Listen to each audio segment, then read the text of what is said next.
मोहन को वर्षों बाद अपने बचपन के मित्र हरिओम की बेटी की शादी का निमंत्रण मिला। बहुत दिनों से संपर्क नहीं था, पर उसने सोचा, चलो शादी भी हो जाएगी और पुराने दोस्त से मिलना भी। वो ट्रेन से बंसीपुर स्टेशन पहुंचता है। रात हो चुकी थी, स्टेशन सुनसान था। स्टेशन के बाहर एक तांगे वाला मिलता है और कहता है, चलिए मालिक, मैं आपको गांव छोड़ देता हूं।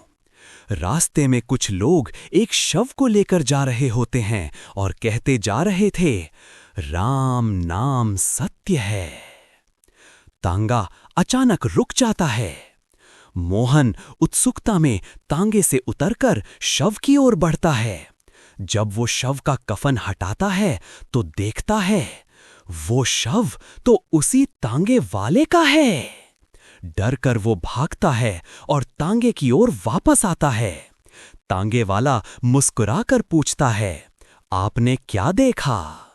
मोहन सिहर उठता है, लेकिन सोचता है कि शायद कोई भ्रम रहा होगा। वो गांव की ओर बढ़ता है।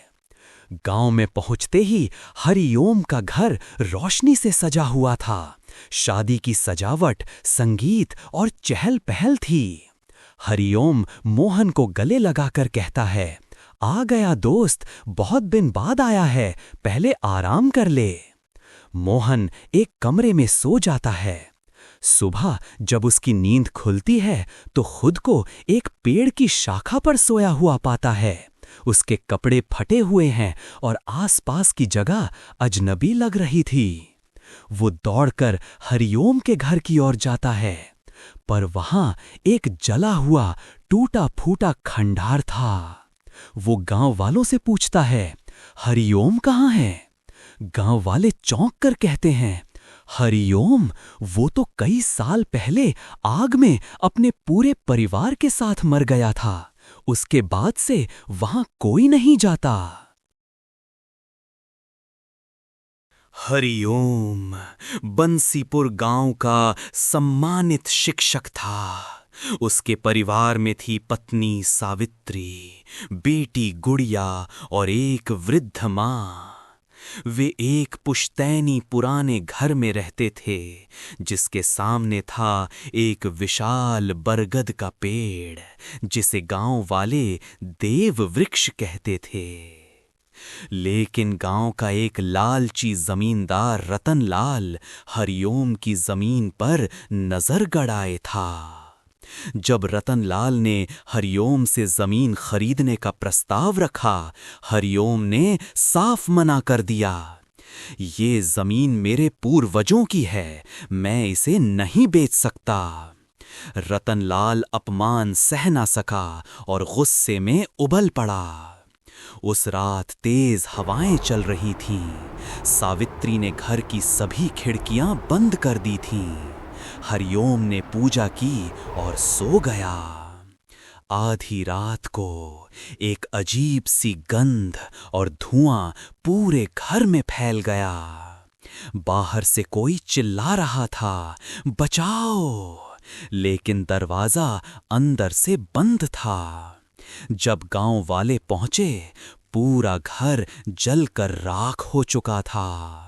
हरिओम और उसका परिवार मृत था। लेकिन अगली सुबह वहां न तो राख बची थी, न कोई शव। घर वैसे ही खड़ा था, मगर एक अजीब सन्नाटा और ठंडक के साथ। गांव वालों ने कुछ नहीं कहा, बस चुप हो गए। अपमान का बदला लेने के लिए रतनलाल एक काले तांत्रिक के पास गया। तांत्रिक ने उसे पीतल के लोटे में एक मंत्र सिद्ध जल दिया और कहा, इसे हरिओम के घर के चारों ओर छिड़ककर ये मंत्र पढ़ना, अग्नि प्रकट होगी। पर ध्यान रहे, जहां जहां जल गिरेगा वहां आग फैलेगी, सावधानी जरूरी है। रतनलाल ने ये काम अपने नौकर रामू को सौंपा, जो उसका तांगा चलाता था। रामू लोटा लेकर तांगे में निकला। रास्ते में एक झटके से थोड़ा जल तांगे पर छलक गया, पर उसने ध्यान नहीं दिया। हरिओम के घर पहुंचकर वो चारों ओर जल छिड़कने लगा। उसी समय वही तेज हवा फिर से चलने लगी, जिससे पहले सावित्री ने खिड़कियां बंद की थीं। जल की छींटें घर की छत तक, रामू के शरीर पर और तांगे पर भी पड़ गईं। रामू ने मंत्र बोला और तुरंत आग लग गई। हरिओम का परिवार, रामू और वो तांगा तीनों जलकर नष्ट हो गए। अगले दिन रतनलाल ने कहा, अब जमीन मेरी हुई। वो अपने साथियों को लेकर कब्जा करने गया, लेकिन सुबह गांव वालों ने देखा रतनलाल और उसके साथी उस बरगद के पेड़ से उल्टे लटके हुए थे। उनके चेहरों पर डर स्थिर था, आंखें खुली जैसे किसी भयावह चीज को देखा हो। उस दिन के बाद से कोई उस पेड़ की पूजा नहीं करता। गांव वाले कहते हैं वो जगह अभिशप्त है। रामू वही तांगा वाला था और मोहन को गांव बुलाने वाली आवाज हरिओम की आत्मा थी। मोहन जब सुबह पेड़ की डाल पर उठा और गांव वालों से हरिओम की मौत की सच्चाई सुनी, तो उसके मन में एक ही सवाल था, अगर ये सब सालों पहले हुआ था तो कल रात मैं किस घर में ठहरा था? वो उसी रास्ते की ओर लौटता है जिधर से रात में तांगा आया था। अचानक सड़क पर वही तांगा दिखता है, पुराना, अध जला, टूटी लकड़ियों वाला तांगा, और बगल में खड़ा वही तांगे वाला। मोहन हैरान होकर कहता है, अरे तुम तो। तांगे वाला मुस्कुराता है, उसकी आंखों में खालीपन था। वो धीमे कहता है, मैं जानता हूं आपने मुझे वही देखा था, शमशान जाते हुए। मोहन के पैरों तले जमीन खिसक जाती है। वो डरते हुए पूछता है, तुम आखिर हो कौन? तांगे वाला धीरे धीरे मोहन की ओर आता है और कहता है, मेरा नाम रामू है। वही रामू जो हरिओम के परिवार के साथ उसी आग में जला था। मोहन कांपते हुए पीछे हटता है। रामू आगे कहता है, मैं तुम्हें डराने नहीं आया, तुम्हें रास्ता दिखाने आया हूं। मोहन मुश्किल से पूछ पाता है, कौन सा रास्ता? रामू की आवाज बदल जाती है, गहरी, ठंडी, किसी और की आवाज। जिसने तुम्हें बुलाया है उसी का रास्ता, जो तुम्हारा बचपन का दोस्त था, हरिओम। मोहन स्तब्ध।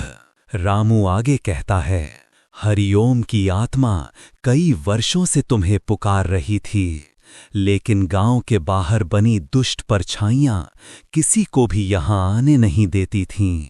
सिर्फ वही लोग इस सीमा को पार कर सकते हैं जिन्हें हम आत्माएं अपने साथ लेकर आएं। मोहन धीमे से बोलता है, पर मुझे क्यों बुलाया? रामू गहरी सांस लेकर कहता है, हरिओम का अधूरा काम है और वो काम सिर्फ तुम ही कर सकते हो। मोहन पूछता है, क्या काम? रामू पीछे हटता है। उसकी आकृति धुंधली होने लगती है।